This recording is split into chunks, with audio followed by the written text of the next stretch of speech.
Hello students. देखो class 11th के लिए चैप्टर है हीट एंड टेम्परेचर और बुक है concept of physics written by S C Verma. तो इसमें क्वेश्चन नंबर 2 मोस्ट इंपॉर्टेंट जो क्वेश्चंस है उसको हम यहाँ डिस्कस किए हैं। तो सबसे पहले टॉपिक क्या है, टेम्परेचर पर रिलेटेड, जो टेम्परेचर से जो रिलेटेड क्वेश्चंस है उनको हम डिस्कस कर रहे हैं। तो सबसे पहले समझना क्या है, हीट क्या है। चूंकि चैप्टर का नेम है हीट एंड टेम्परेचर, तो सबसे पहले समझो हीट क्या है। तो हीट तो आप समझ रहे हो, 10th क्लास पास हो तो समझो heat is the form of energy. Heat क्या है, एनर्जी का एक फॉर्म है। ऐसा unit of heat energy is joule.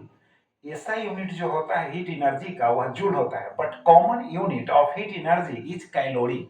Common unit क्या होता है, कैलोरी होता है और किलो कैलोरी होता है। क्लियर। अब देखो टेम्परेचर क्या होता है, तो दी हॉटनेस और कोल्डनेस, यानी हॉटनेस का मतलब आप समझ रहे हो, कोई अगर बॉडी हॉट है, अगर कोई बॉडी कोल्ड है, तो इसकी जानकारी जो है, इसका इंफॉर्मेशन जो है हमको टेम्परेचर से मिल जाएगा। बात समझ गए।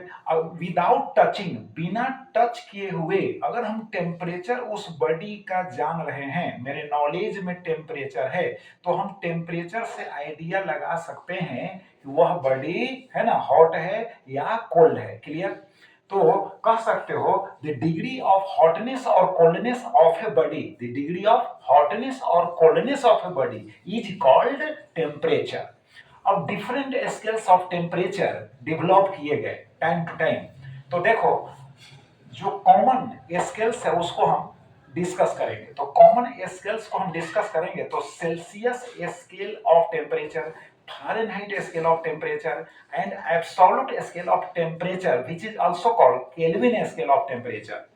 तो सेल्सियस देखो कोई भी स्केल होगा टेम्परेचर का तो उसमें टू फिक्स्ड पॉइंट्स लिए गए हैं। एक पॉइंट होगा लोअर फिक्स पॉइंट और दूसरा होगा upper fix point. Lower fix point का मतलब हुआ ice point, upper fix point का मतलब हुआ बॉइलिंग है ना पॉइंट। तो देखो सेल्सियस स्केल पर जो लोअर फिक्स पॉइंट है वो 0 degree Celsius and upper fix point है बॉइलिंग टेम्परेचर ऑफ वाटर है दैट इज 100 डिग्री सेल्सियस। फिर अलग अलग स्केल पर न्यूमेरिकल वैल्यू अलग अलग होगा। देखो बॉडी का टेम्परेचर वही होता है लेकिन न्यूमेरिकली जो है रीडिंग अलग होगा, वैल्यू तो वही रहेगा। बात समझ में आ रही कि नहीं। जैसे देखो सेल्सियस स्केल पर अगर ह्यूमन बॉडी का नॉर्मल टेम्परेचर देखा जाए तो 37 डिग्री सेल्सियस होगा। अब वाइल ऑन फारेनहाइट स्केल पर देखा जाए उसी टेम्परेचर को तो 98.6 डिग्री फारेनहाइट होगा। अरे बॉडी का टेम्परेचर तो वही ना होगा। बात समझ में आ गई कि नहीं। बॉडी का टेम्परेचर होगा वही लेकिन न्यूमेरिकल जो है वैल्यू अलग अलग स्केल पर अलग अलग होगा।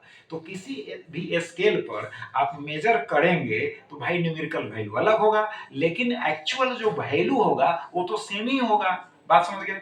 तो हम क्या करते हैं कि Celsius scale and Fahrenheit scale दोनों तो कॉमन स्केल्स ऑफ टेम्परेचर हैं, दोनों को हम यूज करते हैं।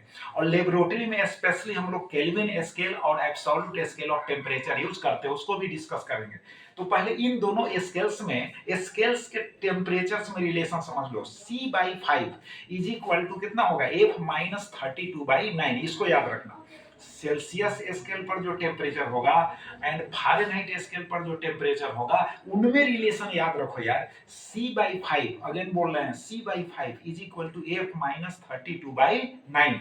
अब सपोज करो कि नॉर्मल टेम्परेचर 37 डिग्री सेल्सियस है तो C का वैल्यू रख दो 37, अब बाई 5 कर दो और यहाँ F-32/9। अब इसको सोल्व करोगे, क्रॉस मल्टीप्लाई करोगे, सोल्व करोगे तो F का वैल्यू जो होगा कितना होगा 98.6 degree Fahrenheit find out easily हो जाएगा। अब समझो केल्विन स्केल ऑफ टेम्परेचर या एब्सोल्यूट स्केल ऑफ टेम्परेचर।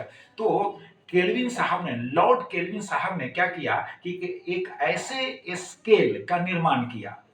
कैसे स्केल का, तो जिसका 0 केल्विन जो है कहां से लिया गया। तो देखो उन्होंने क्या किया, प्रयोग किया, एक्सपेरिमेंट किया। तो एक्सपेरिमेंट में उन्होंने पाया, क्या पाया कि डिफरेंट गैसेस का जो प्रेशर है वह -270.15 डिग्री सेल्सियस ऑफ टेम्परेचर पर ऑलमोस्ट जीरो हो जाता है। तो गैसेस का प्रेशर -273.15 है ना डिग्री सेल्सियस ऑफ टेम्परेचर पर क्या हो जाता है, जीरो हो जाता है ऑलमोस्ट। तो उस टेम्परेचर को अपने स्केल पर 0 केल्विन मान लिया, यानी लोअर फिक्स पॉइंट जो है अपने स्केल पर उसी टेम्परेचर के करस्पॉन्डिंग जो है इन्होंने मान लिया। तो 0 केल्विन के सामने क्या हुआ, -273 यानी 273.15 डिग्री सेल्सियस टेम्परेचर हुआ ऑन सेल्सियस स्केल। अब हम 0 डिग्री सेल्सियस जो टेम्परेचर है उसके करस्पॉन्डिंग अगर केल्विन स्केल पर देखेंगे टेम्परेचर तो कितना हो जाएगा, 0 और प्लस हो जाएगा 270 पॉइंट कितना, 273.15। तो कितना हो जाएगा 273.15 प्लस 0, इसका मतलब हुआ कि 273.15 केल्विन हो जाएगा। तो केल्विन पर है ना, केल्विन स्केल पर हमको टेम्परेचर फाइंड आउट करना है, तो सेल्सियस स्केल पर जो टेम्परेचर है उस टेम्परेचर को ऐड कर दो किस में, तो 273.15 में, तो मिल जाएगा temperature on kelvin scale. Clear हो गया कि नहीं। अगर केल्विन स्केल पर टेम्परेचर दिया हुआ है और डिग्री सेल्सियस सेल्सियस स्केल पर आपसे पूछ रहा है तो 270 है ना 3.15 को क्या कर दो, सब्ट्रैक्ट कर दो, तो फिर टेम्परेचर जो होगा सेल्सियस स्केल पर फाइंड आउट हो जाएगा। क्लियर कॉन्सेप्ट हो गया। CF में तो हम पहले ही रिलेशन बतला चुके हैं। क्लियर हो गया। अब देखो एक चीज और समझो, जो क्वेश्चंस यहाँ हम बताए हैं, यहाँ अभी क्वेश्चन जो लिखे हैं अभी बताए नहीं है यार, क्वेश्चंस लिखे हैं, तो क्वेश्चंस में triple point of water use किया गया है। तो सबसे पहले ट्रिपल पॉइंट समझ लो यार।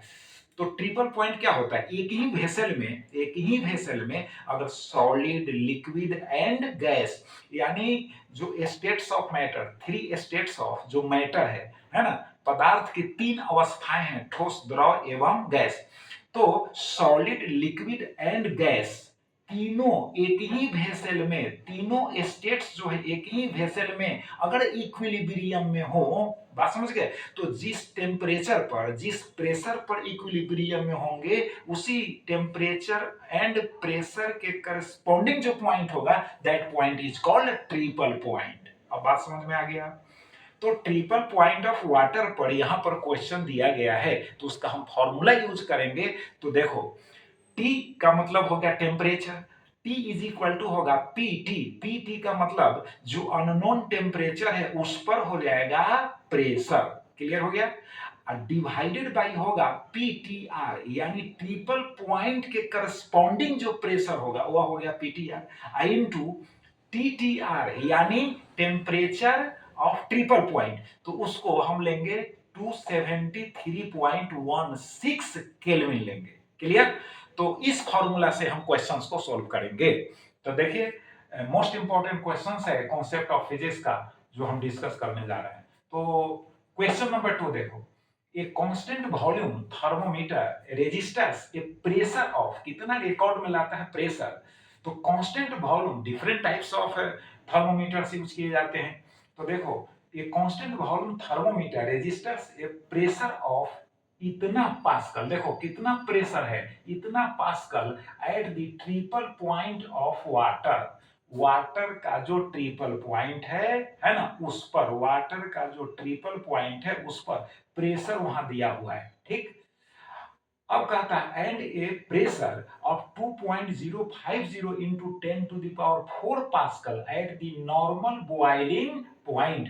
और नॉर्मल जो बॉइलिंग पॉइंट है उस पर प्रेशर दिया हुआ है। अब कहता है what is the temperature at the normal boiling point. तो अभी ना हम कहा ट्रिपल पॉइंट को डिस्कस किया है तो उसी का फॉर्मूला यूज करेंगे। तो देखो फॉर्मूला क्या यूज करना है, तो हम सॉल्यूशन बताएंगे आपको, यानी सॉल्यूशन हो गया 2 का। तो इसमें देख लो, याद रखो T इज इक्वल टू हो जाएगा PT। PT का मतलब यही, ये जो टेम्परेचर हम फाइंड आउट करेंगे इस टेम्परेचर पर प्रेशर होगा यार, इस टेम्परेचर पर प्रेशर होगा, याद रखो, डिवाइडेड बाय जो होगा PTR, यानी ट्रिपल पॉइंट के करस्पॉन्डिंग जो प्रेशर होगा वह होगा PTR, इनटू कर दो, ऐसे होता है TTR। और TTR का मतलब हुआ ट्रिपल पॉइंट के करस्पॉन्डिंग टेम्परेचर। ये टेम्परेचर वाटर के केस में कितना हो जाएगा, तो हम बतला रहे हैं PT डिवाइडेड बाई हो जाएगा PTR इंटू 273.16 केल्विन होता है। क्लियर हो गया। अब इस फॉर्मूला को अगर याद रखता है तो कॉन्सेप्ट ऑफ फिजिक्स का जो मोस्ट इंपॉर्टेंट क्वेश्चन है related to temperature easily find out आप कर लेंगे कॉम्पिटिटिव एग्जाम में अगर आते हैं तब। अब देखो, अब इसमें क्या दिया हुआ है, तो देखो this is equal to PT. अब देखो यहाँ क्वेश्चन में कहता है ये constant volume thermometer registered pressure of इतना दिया हुआ pascal at the triple point of water, तो ट्रिपल पॉइंट ऑफ वाटर है ना पर प्रेशर दिया हुआ है, ट्रिपल पॉइंट ऑफ वाटर पर क्या दिया हुआ है, प्रेशर दिया हुआ है, तो पीटीआर का वैल्यू दे दिया है। तो अब यहाँ हम लाइन खींच देंगे, यहाँ लिख देंगे 1.5, 0.00 है, 00 को छोड़े यार, 1.5 इंटू हो गया 10 टू दी पावर हो गया 4। क्लियर। अब कहता है एंड ए प्रेशर ऑफ इतना at the normal boiling point, normal boiling point पर अब जिस टेम्परेचर को हमको निकालना है, तो बॉइलिंग टेम्परेचर निकालना है कि नहीं, और इसी टेम्परेचर के करस्पॉन्डिंग प्रेशर दिया हुआ है 2.050 इंटू 10 टू दी पावर 4। ये तो फिक्स है वाटर के केस में 273.16। क्लियर। अब इसको तो सोल्व कर सकते हैं, तो पहले ही कैंसिल हो गया। अब इतना तो सोल्व कर ही सकते हो, अब जो आएगा टेम्परेचर वह केल्विन में आएगा कि नहीं, क्विकली सोल्व हो गया कि नहीं। तो शानदार फॉर्मूला है टेम्परेचर फाइंड आउट करने का। अब देखो नेक्स्ट जो क्वेश्चन है, क्वेश्चन नंबर 3 को देखते हैं, क्वेश्चन नंबर 3 को देखते हैं। तो इसका सॉल्यूशन है क्वेश्चन नंबर 3 का सॉल्यूशन। देखो क्या कहता है कि गैस थर्मोमीटर है। अब गैस थर्मोमीटर जो है मेजर करता है temperature. If the pressure measured at the melting point of lead is 2.20 times the pressure measured at the triple point of water. Oh, triple point of water पर जो pressure है वो तो नीचे हो गया, ट्रिपल पॉइंट ऑफ वाटर पर pressure.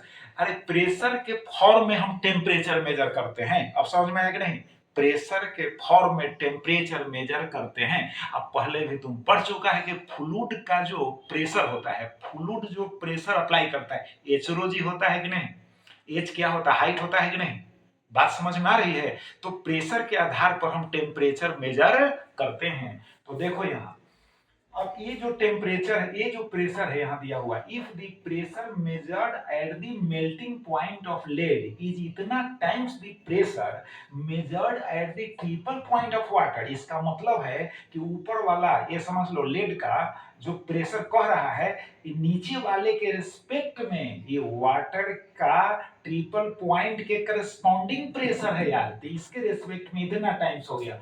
तो T इज इक्वल टू हो गया 2.20 इंटू हो गया PT। यार कहता है इतना गुना, इतना टाइम्स। अब कहता है find the melting point of lead.